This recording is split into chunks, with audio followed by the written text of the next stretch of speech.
BackstageAxxess fans, we are here in Buffalo, New York at the Tralf with none other than Atomsmash. These guys are going to be playing here for a packed house tonight, and they just came out with their brand new CD. It's right here, Love is in the Missile. We're going to find out all about how this came about with the guys in the band, and we're going to have these guys introduce themselves so everybody out there knows who they are. My name's Arnold, I play bass. I'm Cowboy, I play guitar. My name is Sergio, I play the voice. I'm Z, I play guitar as well. And Taco, I play drums. All right. So these guys, like I said, are going to be playing for a full house tonight, and they're real eager to get on stage, so we'll try to do this as quickly as possible. But how did the band come about? Like, whose idea was to put this band together? It was sort of my idea, but I think everybody in this band had the idea of putting a band together, but I happened to just kind of be the first one involved, and then he came about a couple months later, and then Arnold came about a year later. He came about 6 months after that, and then finally Cowboy just came like 3 months ago. 3 months ago. Yeah. So we pretty much just put the band together slowly and organically, kind of just getting the right members and the right people. Where are you guys all from? Are you guys from all around the same area? Originally from Miami, born and raised. I'm born and raised in Asheville, North Carolina, up in the mountains. Yeah, and I was out Florida, pretty much Gainesville and Miami, Florida. I'm from Austria, Europe, so not Australia, one in Europe. And I'm from Fort Lauderdale, Miami, born and raised. So how did the name come about? Whose idea was it to come up with the name? Actually, it was our manager's idea. We were going through a list of hundreds of names, and then one day he just calls us. He's like, "Hey, I have this name, Atomsmash. What do you guys think about it?" We're like, "Hey, it sounds pretty good." And Science majors, anyone? Well, actually, he's telling you that's not. He's embarrassed to tell you the truth that we all actually met in nuclear physics school. yeah, And college. yeah. We're a bunch of nerds. They teach nuclear physics at Berkeley, apparently. Yeah. How long did it take for you guys to put your debut CD together? That's a really,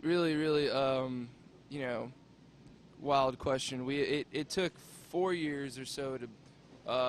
We had an album before this album that we never actually put out, and then we just took some songs from that album and then moved it over to this one when we signed to Jive. So I would say, all in all, it took about 4 years of just like hundreds of songs before we kind of nailed it down this year. But once we signed to Jive, the album was done in a month and a half or two. It was just like that. Yeah. Yep.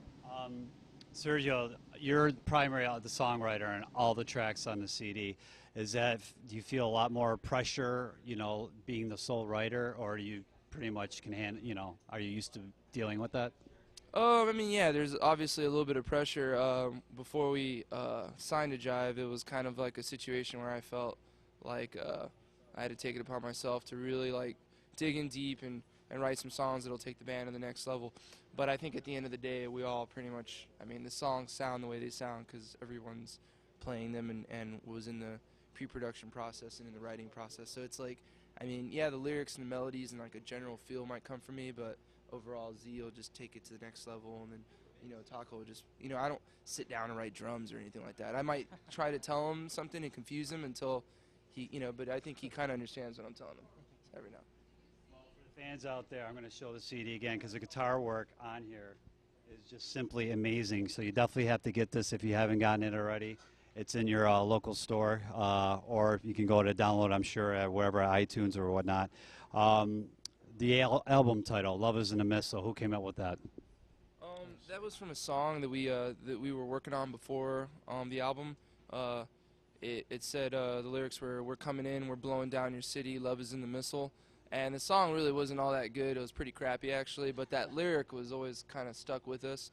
And, it was weird, like, the minute Jive's been, like, amazing when it comes to just letting us sort of take the reins and with everything. Like, they asked us, what do you want on your cover? We're like, we want a naked girl with a missile between her legs. And, okay. And then, what do you want your you know, what do you want the album title to be? And we're like, Love is in the Missile. But I think at first I was expecting them to definitely want us to tone that down. But they instantly went for it. And I guess when you're working with like T-Pain and Reverse Cowgirl and God knows what others saw On a Boat, so, you know, it's not that bad.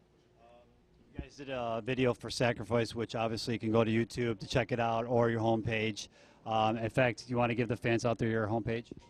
It's atomsmash.net, or you can check it out on myspace.com/atomsmashmusic. Any future plans for doing another video? Yeah, we just we self-produce a lot of our videos, mostly just to save money, but also because we typically have a vision. When you're out on the road and you're sitting in a van all day doing nothing, you're gonna come up with stuff, and you're gonna just think. That's all you do is think all day. So Craziest ideas, and you're like, whoa, where is this going? our video ideas really start pretty far out. You'd have to have like millions of dollars to pull them off, and then they just get narrowed down to like a couple $1,000 budget, and we do it. But Sacrifice was the first one. Then we did a video for Kill Me out in Airfield with a pinup model, and then we just recently did our video right before we left for tour for Do Her Wrong, which you guys should check out. It's like fresh out of the oven on YouTube. It has a lot of hotness, and there is a lot of hotness on that video, so just check it out. But it's not like a porn star dancing video or Too Obvious or like a stripper video. It's actually like the girls are just hot that are acting in the film that we're putting together in it. For all you guys, I'll go around the horn, but who are your major influences? What got you guys to wanting to do this today? Well, when I first started, it was probably a lot of hardcore punk. When I first started playing, that really influenced me, you know, to what I'm doing now, pretty much. For me, it started with a lot of like virtuoso playing, the Dream Theater, Joe Satriani, Steve Vai, a lot of that stuff, but a lot of other influences too, country and bluegrass and stuff like that, because I am from the South, so that had a big impact. Yeah, I mean, Stone Temple Pilots' Big Empty was like really popped my cherry. That song, when I first heard it, I might have been 10 years old or something like that, and I just knew then and there, like, I had an obsession with it, and I wanted to learn the lyrics and do that kind of thing. So I definitely grunge and early 90s stuff was my biggest influence. Mine's definitely blues and classic rock, like Hendrix and Zeppelin, and also U2, Deep Purple, all the older stuff. That's definitely my influence. I mean, my interests go way beyond, like, they go way across the music field. But I would say, like, anything from classic rock, disco, even, you know, anything sort of, like, my parents brought me up on a lot of different types of music, and I didn't really start listening to modern rock till I was a little older. When I started listening to a lot of underground bands and stuff, that's when I really knew that I wanted to tour and you know, record and do all that stuff. So all you guys obviously bring a different flavor, and it kind of shows in your CD, because everybody mentioned a different type of music. So, you know, having probably all the same stuff, bringing the same stuff to the table, no variety, but with all you guys bringing something different, obviously, like I said, it definitely shows in your debut CD. You definitely have to check it out. Like I said, it's amazing. And if you guys haven't heard about these guys, you will very shortly and soon. You guys are on tour with Cabo and American Bang. You know, how's the tour going so far? Oh, great. The guys are great. Awesome tour. Really, really amazing. Yeah, it's just amazing, guys. We also have Shaman's Harvest on here with us. Yeah. They aren't on this particular show. They went home for a little bit, but those guys are great. Put on an awesome show. It's just a nasty, nasty, dirty rock and roll show. It really is. I have to say, we've done quite a bit of touring. Like we always tell people, we did 250 shows last year, but this particular tour has just been like, just every band, it does have a different sound, but at the end of the day, there's just something so gritty and nasty about the show. It's really cool. So when fans come out to see you guys, what can the fans expect? Expect the unexpected. yeah, totally. Yeah, you never know what's you gonna really happen. never know if our gear is going to work. You really don't know if our brains are going to work that night, or our ability to stand up straight now. But we definitely we try to put on a pretty unpredictable show.